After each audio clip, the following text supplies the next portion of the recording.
Le 10 octobre 2025, un acte audacieux secoue l'Afrique. Ibrahim Traoré, président du Burkina Faso, annonce la fermeture de la rivière Sahel, une décision sans précédent. Alors que l'exploitation des ressources par des puissances étrangères semblait inévitable, cette rupture soulève une question cruciale. Jusqu'où un pays peut-il aller pour récupérer ce qui lui appartient déjà? Ce choix radical marque-t-il un tournant pour la souveraineté africaine ou le début d'une crise géopolitique profonde? Ibrahim Traoré, un héros ou un imprudent, redéfinit-il l'avenir de l'Afrique de l'Ouest? Ibrahim Traoré, avec sa décision historique de fermer la rivière Sahel, a non seulement défié les puissances étrangères, mais aussi mis en lumière les enjeux profonds de la souveraineté nationale. Ce geste audacieux soulève des questions essentielles. Le Burkina Faso peut-il vraiment se libérer de sa dépendance aux intérêts étrangers qui exploitent ses ressources naturelles depuis des décennies? Cette action radicale offre-t-elle un avenir meilleur pour le peuple burkinabé ou l'entraîne-t-elle dans une crise économique et diplomatique irréversible? À travers cette fermeture, Traoré cherche à reprendre le contrôle de l'eau, ressource vitale, et à reconstruire un modèle économique fondé sur l'autosuffisance. Mais face aux sanctions internationales et aux tensions internes, les risques sont réels. La décision de Traoré pourrait-elle entraîner le pays vers un chemin de prospérité durable ou ouvrir la voie à une instabilité chronique? La question de l'avenir du Burkina Faso est désormais indissociable de la quête de son indépendance. Le 10 octobre 2025, Ibrahim Traoré, président du Burkina Faso, surprend le monde entier en annonçant la fermeture de la rivière Sahel. Cette décision radicale fait écho à des décennies d'exploitation des ressources du pays par des puissances étrangères, principalement pour l'irrigation industrielle et la production d'énergie. Bien que cette rivière soit vitale pour l'approvisionnement en eau de millions de Burkinabés, plus de 70% de son eau était détournée au profit d'entreprises européennes et américaines. Ce chiffre choquant a été révélé lors d'un audit national des ressources en eau, laissant la population dans l'incrédulité et l'indignation. L'audit a également mis en lumière des accords secrets datant de 1947 qui avaient cédé les droits de gestion de la rivière Sahel à des intérêts étrangers, sans que le peuple burkinabé en ait connaissance. La fermeture de la rivière Sahel par Traoré n'est pas qu'un acte symbolique. Elle marque une rupture nette avec un passé de dépendance, un défi aux accords coloniaux qui ont permis aux puissances extérieures de contrôler les ressources du pays. Mais derrière ce geste se cachent des enjeux beaucoup plus profonds. Le Burkina Faso peut-il vraiment se libérer de cette emprise étrangère? Le pays a-t-il les capacités pour gérer ses ressources de manière autonome, sans l'aide des multinationales qui l'ont dominé pendant si longtemps? Si la décision de Traoré est accueillie favorablement par une partie de la population, d'autres expriment des inquiétudes concernant les conséquences économiques immédiates. La suspension des activités des entreprises étrangères, les sanctions économiques potentielles et la crise de l'approvisionnement en eau sont des menaces qui pèsent sur l'avenir du pays. Cependant, l'initiative a aussi révélé une résilience inédite. Les ingénieurs locaux, travaillant sans aide internationale, ont réussi à restaurer près de 60% des infrastructures hydrauliques du pays en moins de 8 semaines, marquant un tournant dans la capacité du Burkina Faso à s'autosuffire. Ibrahim Traoré, élu président du Burkina Faso dans un contexte de crise et d'instabilité, a rapidement émergé comme une figure de rupture, défiant les conventions et les attentes internationales. Son parcours en tant que leader n'est pas seulement une réaction contre la dépendance économique, mais incarne une vision d'avenir pour le pays. Dès son arrivée au pouvoir, Traoré a pris des mesures audacieuses pour récupérer le contrôle sur les ressources naturelles du Burkina Faso, en particulier l'eau, un bien vital. La fermeture de la rivière Sahel est la culmination de plusieurs mois de tensions et de préparation minutieuse. Ce geste radical est pour lui un moyen de briser les chaînes du passé et de redéfinir l'avenir du pays. Ce choix a eu des répercussions immédiates, tant sur le plan national qu'international. À l'intérieur du pays, des manifestations de soutien à Traoré ont éclaté, mais elles ont aussi révélé des tensions profondes au sein de la population. Tandis que certains le voient comme un héros, d'autres redoutent les conséquences économiques de son acte. Les manifestations dans les rues de Ouagadougou illustrent un peuple profondément divisé. Pourtant, cette décision a aussi mis en lumière un aspect fondamental du leadership de Traoré, sa capacité à unir les Burkinabés autour d'une vision commune de souveraineté nationale. Il a réussi à mobiliser des forces locales pour commencer à réparer les infrastructures hydrauliques du pays, prouvant que la résilience nationale était possible malgré l'isolement international. Cependant, les défis restent immenses. Les pressions internationales, notamment les sanctions économiques, commencent à se faire sentir, mais Traoré persiste dans sa volonté de rétablir l'indépendance du Burkina Faso, même au prix de lourdes conséquences. Le 10 octobre 2025, Ibrahim Traoré prend une décision qui marquera l'histoire de l'Afrique. La fermeture de la rivière Sahel, un acte audacieux qui vise à récupérer la gestion d'une ressource vitale longtemps exploitée par des intérêts étrangers. Dès l'annonce, la communauté internationale réagit vivement. L'Union européenne, les États-Unis et plusieurs multinationales expriment leur indignation, menaçant de sanctions économiques et d'isolement diplomatique. Cependant, à l'intérieur du Burkina Faso, les réactions sont partagées. Tandis qu'une partie de la population voit en cette décision un acte de libération et de souveraineté, d'autres redoutent les conséquences économiques immédiates. Pénurie d'eau, de hausse des prix des produits de première nécessité et une économie déjà fragile qui risque de se retrouver encore plus affaiblie. Mais ce geste n'est pas seulement symbolique. Il déclenche une série d'événements qui vont redéfinir les relations du Burkina Faso avec le monde extérieur. La fermeture de la rivière Sahel met en lumière la dépendance historique du pays à des accords secrets conclus dès 1947, qui ont cédé les droits de gestion de l'eau à des entreprises européennes et américaines. Ces révélations sont un choc pour la population, qui prend conscience de l'ampleur de l'exploitation dont elle a été victime pendant des décennies. Le pays, sous l'emprise des puissances étrangères, a vu ses ressources naturelles dilapidées, au profit de grandes entreprises qui ont contrôlé une ressource aussi essentielle que l'eau. Pourtant, dans les jours qui suivent la décision, un phénomène inattendu se produit. Les Burkinabés, loin de sombrer dans la crise, commencent à démontrer une résilience remarquable. Les ingénieurs locaux, sans l'aide des puissances internationales, parviennent à restaurer rapidement près de 60% des infrastructures hydrauliques du pays. Ce succès technologique montre la capacité du pays à se redresser de manière autonome. Même si des pénuries persistent dans certaines régions, la situation est en passe de s'améliorer, grâce à la mobilisation citoyenne et aux efforts des autorités locales pour restaurer l'approvisionnement.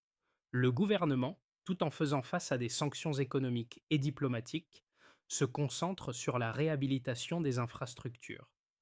Un audit national des ressources en eau révèle que plus de 70% de l'eau de la rivière Sahel était destinée à des intérêts étrangers, principalement pour l'irrigation industrielle et la production d'énergie. Ce chiffre, qui choque la population, met en évidence la nécessité de récupérer ces ressources pour les Burkinabés eux-mêmes. Ce processus de réappropriation des ressources commence à prendre forme alors que le pays réduit peu à peu sa dépendance vis-à-vis des multinationales. L'impact de la fermeture de la rivière Sahel va bien au-delà de la question de l'eau.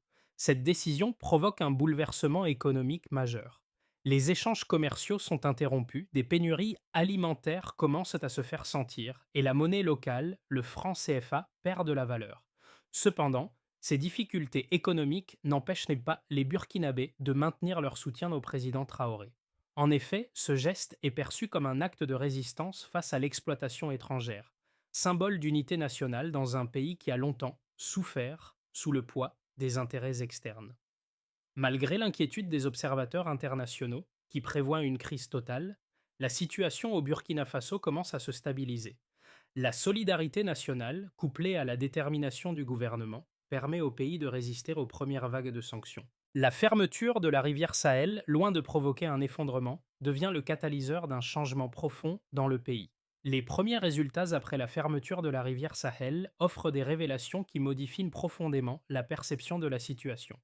En seulement quelques mois, plusieurs indicateurs ont montré que le Burkina Faso avait entamé un chemin vers l'autonomie, malgré les défis auxquels il fait face. L'audit national des ressources en eau a révélé des chiffres frappants. Plus de 70% de l'eau de la rivière Sahel était détournée au profit des entreprises étrangères, principalement pour l'irrigation industrielle et la production d'énergie. Ce chiffre a choqué la population, qui a pris conscience de l'étendue de l'exploitation de ces ressources naturelles par des puissances extérieures. Un autre élément marquant est la découverte que depuis 1947, le Burkina Faso avait versé plus de 1,2 milliard de dollars à des entreprises étrangères dans le cadre de contrats hydrauliques inéquitables. Ces sommes, qui auraient dû être utilisées pour améliorer les infrastructures locales, ont été détournées pour maintenir le contrôle des puissances étrangères sur les ressources essentielles du pays. Ce constat a renforcé l'idée que la rupture avec l'ordre établi était non seulement nécessaire, mais vitale pour l'avenir du pays. En revanche, après la décision de fermer la rivière, le Burkina Faso a constaté une amélioration de sa situation financière. L'audit a révélé que le pays avait économisé 300 millions de dollars, une somme qui était auparavant envoyée à l'étranger sous forme de paiement pour des droits d'exploitation. Ces économies ont permis au gouvernement de renforcer sa trésorerie nationale et de financer des projets d'infrastructures essentiels. Cette somme, bien que modeste par rapport aux besoins totaux du pays, a représenté un premier pas vers l'indépendance économique et a permis de financer des initiatives pour améliorer l'autosuffisance du pays. La restauration des infrastructures hydrauliques est l'une des réussites les plus marquantes depuis la fermeture de la rivière. Les ingénieurs burkinabés, travaillant sans l'aide des puissances étrangères, ont réussi à réparer 60% du réseau hydraulique en moins de 8 semaines. Cela a permis de rétablir un accès limité à l'eau dans plusieurs régions du pays et a constitué un signe tangible de la capacité du Burkina Faso à gérer ses ressources de manière autonome. Ce succès a renforcé la confiance de la population dans la capacité du gouvernement à surmonter les défis et à redresser l'économie du pays. Parallèlement à ces progrès en matière d'infrastructure, les autorités ont intensifié leurs efforts pour restaurer l'indépendance énergétique.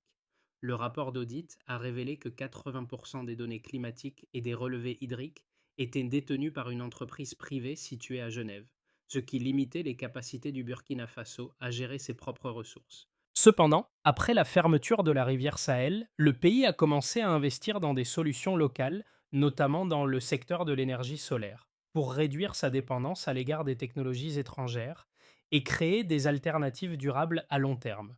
En somme, les données émergentes après la fermeture de la rivière Sahel montrent un pays en transition. Bien que des difficultés demeurent, les progrès réalisés en matière d'autonomie financière, d'infrastructure et de gestion des ressources naturelles sont des signes encourageants pour l'avenir du Burkina Faso. La fermeture de la rivière Sahel par Ibrahim Traoré suscite des réactions polarisées parmi les experts. D'un côté, certains analystes internationaux avertissent que cette décision risque de plonger le Burkina Faso dans une spirale économique incontrôlable. Selon eux, l'isolement diplomatique et la suspension des investissements étrangers risquent de déstabiliser un pays déjà fragile. Ces experts pointent du doigt les pénuries d'eau qui affecteront les zones les plus vulnérables et la montée des prix des produits de première nécessité. Ils prévoient également un effondrement des infrastructures essentielles à la survie du pays, particulièrement dans les secteurs de l'énergie et de l'eau, où le pays est encore largement dépendant des technologies étrangères. Ils soulignent également l'absence de solutions immédiates pour pallier la perte d'accès aux crédits multilatéraux et à l'assistance internationale, affirmant que le Burkina Faso risque de se retrouver dans une situation de crise prolongée. Les sanctions économiques, déjà évoquées par les puissances occidentales, augmentent la pression sur le pays, menaçant de paralyser davantage son économie. Selon cette lecture, le gouvernement de Traoré aurait pris une décision irréfléchie, à la fois audacieuse et dangereuse. Cependant, d'autres experts offrent une perspective plus optimiste. Ils affirment que cette décision pourrait être le catalyseur d'une transformation historique pour le Burkina Faso. D'après eux, la fermeture de la rivière Sahel marque la fin d'un système de dépendance économique et politique imposé par les puissances étrangères. Les progrès réalisés par les ingénieurs burkinabés dans la restauration des infrastructures hydrauliques du pays, ainsi que l'augmentation des économies nationales grâce à la réduction des paiements aux entreprises étrangères, montrent que le Burkina Faso pourrait réellement se libérer de son dépendance. Ces experts estiment que la décision de Traoré pourrait constituer un modèle pour d'autres pays africains qui cherchent à se réapproprier leurs ressources naturelles et à restaurer leur souveraineté. Il souligne la résilience du peuple burkinabé, qui a commencé à rétablir des systèmes locaux sans l'aide des multinationales. L'accent mis par Traoré sur l'autosuffisance et le renforcement des capacités locales dans les dans les secteurs de l'énergie et de l'eau, est perçu comme un pari stratégique qui pourrait garantir une indépendance durable à long terme. En somme, la question de savoir si la fermeture de la rivière Sahel entraînera une prospérité durable ou une crise prolongée dépendra de la manière dont le Burkina Faso saura gérer cette transition délicate. Les forces internes de résilience, couplées à des choix politiques audacieux, détermineront l'avenir du pays dans les mois à venir. La fermeture de la rivière Sahel marque un tournant décisif dans l'histoire du Burkina Faso. Ce geste radical de Ibrahim Traoré, loin d'entraîner un effondrement comme le prédisaient certains, révèle un paradoxe surprenant. Le pays commence à se redresser. Moins de 8 semaines après la fermeture, 60% des infrastructures hydrauliques ont été réparées par des ingénieurs locaux, sans aucune aide internationale. Ce résultat inattendu montre que le Burkina Faso possède une capacité de résilience bien plus grande que ce qu'on pensait. L'objectif d'autosuffisance en eau et d'indépendance énergétique devient alors de plus en plus tangible. Ce tournant ne concerne pas seulement les infrastructures. Le pays a également commencé à récupérer une partie des ressources financières qui étaient détournées par les multinationales étrangères. Les économies réalisées grâce à la fin des paiements pour l'exploitation des ressources naturelles sont redirigées vers des projets locaux. Cela marque un changement stratégique. Le Burkina Faso ne dépend plus des puissances extérieures pour ses ressources vitales, mais commence à reconstruire un système durable basé sur des solutions locales. Les conséquences de la fermeture de la rivière Sahel par Ibrahim Traoré sont multiples et affectent plusieurs groupes au Burkina Faso, mais aussi au-delà des frontières du pays. Pour la population, l'impact est immédiat et paradoxal. Tandis que certains Burkinabés redoutent les pénuries d'eau et la hausse des prix des produits de première nécessité, d'autres voient en cette décision un acte de libération nationale. Les comités d'eau locaux ont été formés dans les zones les plus touchées, où les habitants ont commencé à réparer les infrastructures hydrauliques, créant ainsi un système de gestion communautaire. Cette mobilisation citoyenne a renforcé la solidarité nationale, démontrant que le peuple burkinabé est prêt à se sacrifier pour restaurer l'indépendance du pays. Du côté de l'économie, les effets sont également contrastés. Alors que certains secteurs souffrent de la suspension des activités des entreprises étrangères, le gouvernement burkinabé a commencé à investir les économies réalisées grâce à la fermeture de la rivière Sahel. Ces économies, estimées à 300 millions de dollars, ont été redirigées pour financer des projets d'infrastructures nationaux, réduisant ainsi la dépendance vis-à-vis des ressources extérieures. L'économie locale montre des signes de résilience, bien que l'impact des sanctions internationales et de l'isolement diplomatique soit encore palpable. Le pays reste vulnérable, mais il commence à se réorganiser. Les entreprises étrangères, qui contrôlaient auparavant une grande partie des ressources en EIO, ont suspendu leurs opérations, laissant des infrastructures incomplètes et un vide considérable dans le secteur de l'énergie. Cependant, ce vide a permis à des acteurs locaux de prendre le relais. Des start-up spécialisées dans la gestion de l'eau et l'énergie solaire ont émergé, contribuant à la réhabilitation des infrastructures essentielles. Ces nouvelles entreprises représentent un espoir pour le futur du pays en permettant au Burkina Faso de se doter de solutions durables pour gérer ses ressources sans dépendre des multinationales. Au niveau régional, la décision de fermer la rivière Sahel a eu des répercussions importantes. Les pays voisins, notamment le Mali et le Niger, ont observé de près l'évolution de la situation, certains y voyant une opportunité de renforcer la coopération en matière de gestion des ressources naturelles. D'autres, cependant, craignent que cette décision n'entraîne des tensions supplémentaires dans une région déjà instable. Des discussions sur la révision des accords hydrauliques coloniaux, qui ont longtemps favorisé les intérêts étrangers, ont émergé dans plusieurs pays de la région, offrant ainsi une chance de repenser la gestion des ressources naturelles en Afrique de l'Ouest. En fin de compte, la fermeture de la rivière Sahel a profondément changé le paysage politique, économique et social du Burkina Faso. Le pays se trouve à un carrefour, celui de la souveraineté retrouvée, mais aussi des risques accrus liés à l'isolement international. Alors que certains redoutent un effondrement, d'autres y voient de l'opportunité d'un renouveau, un modèle de résistance et d'indépendance pour toute l'Afrique. Dans les 6 à 12 mois suivant la fermeture de la rivière Sahel, 3 scénarios se dessinent pour le Burkina Faso. Chacun présente des risques et des opportunités qui détermineront l'avenir du pays. Imaginons un futur où maintien de l'équilibre fragile. Dans ce scénario, la situation du Burkina Faso reste sous contrôle, mais la crise persiste. Le pays parvient à maintenir un équilibre précaire entre les sanctions internationales et la résilience locale. L'autosuffisance hydrique s'améliore lentement grâce aux efforts des ingénieurs locaux et à l'activation de projets d'infrastructures, mais des pénuries d'eau subsistent dans certaines régions.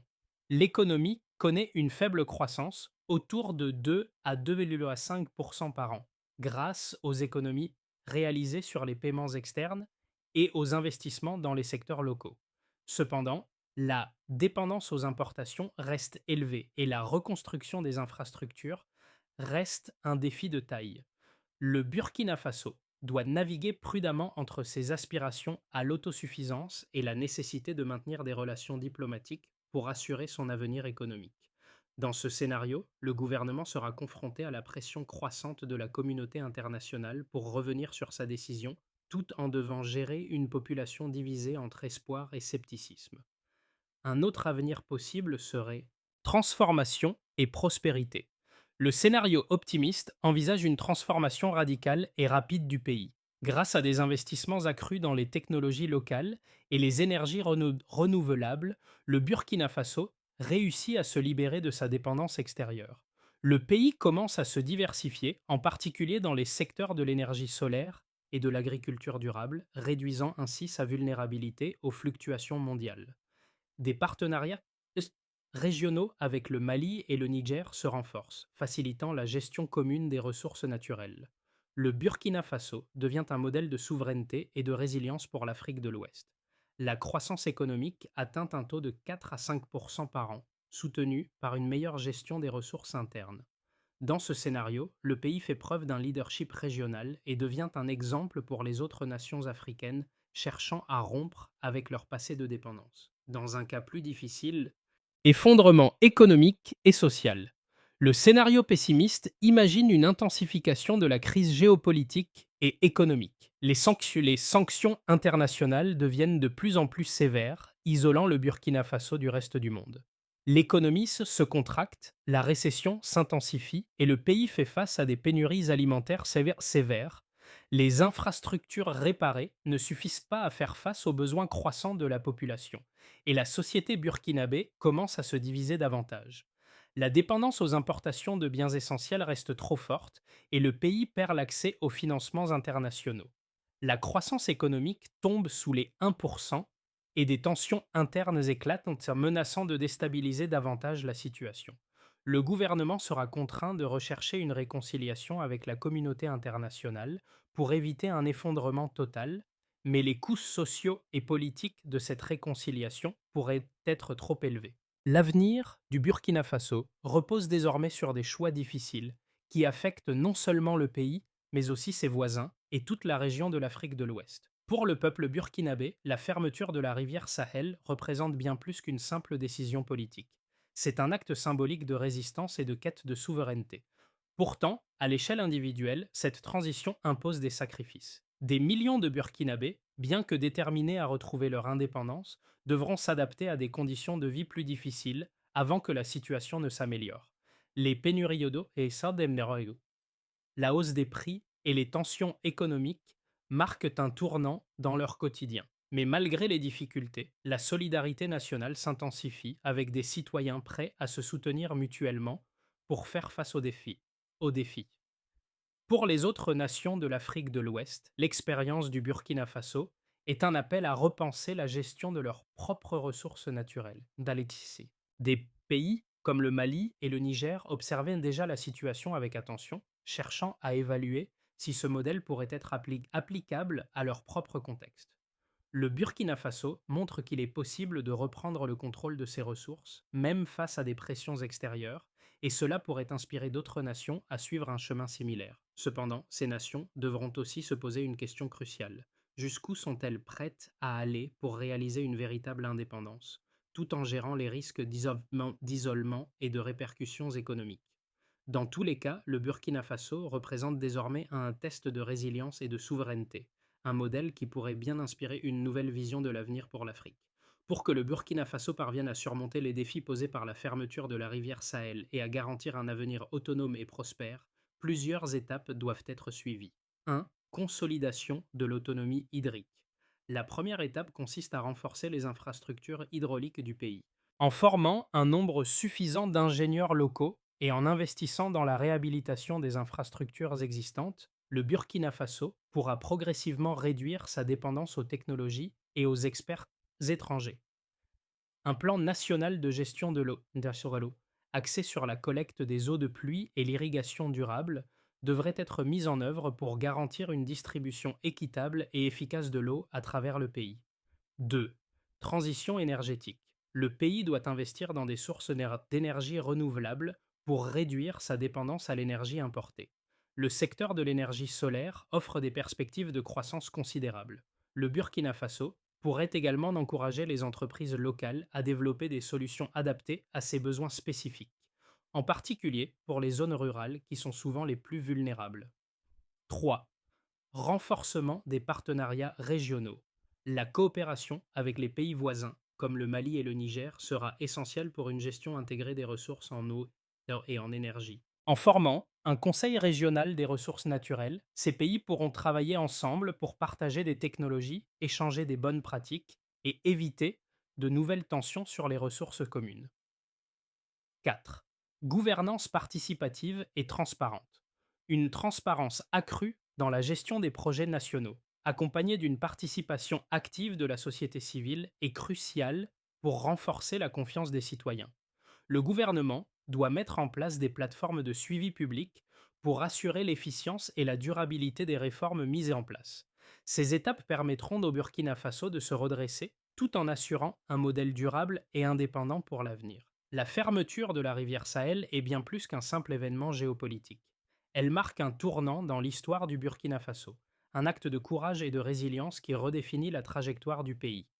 Ibrahim Traoré, en prenant cette décision audacieuse, n'a pas seulement fermé un flux d'eau, il a rouvert un chemin vers l'autonomie et la dignité nationale. Ce geste, certes risqué, incarne une volonté inébranlable de restaurer l'indépendance du pays et de redonner au peuple burkinabé la capacité de contrôler ses propres ressources. Alors que certains doutent encore de la viabilité de ce pari, il est impossible de nier l'impact profond de ce geste. Le Burkina Faso, au milieu de la crise, trouve dans ses propres forces un levier puissant pour se réinventer. Le peuple burkinabé, plus que jamais, incarne l'espoir d'une Afrique capable de se libérer des chaînes de la dépendance et de construire son avenir sur ses propres termes.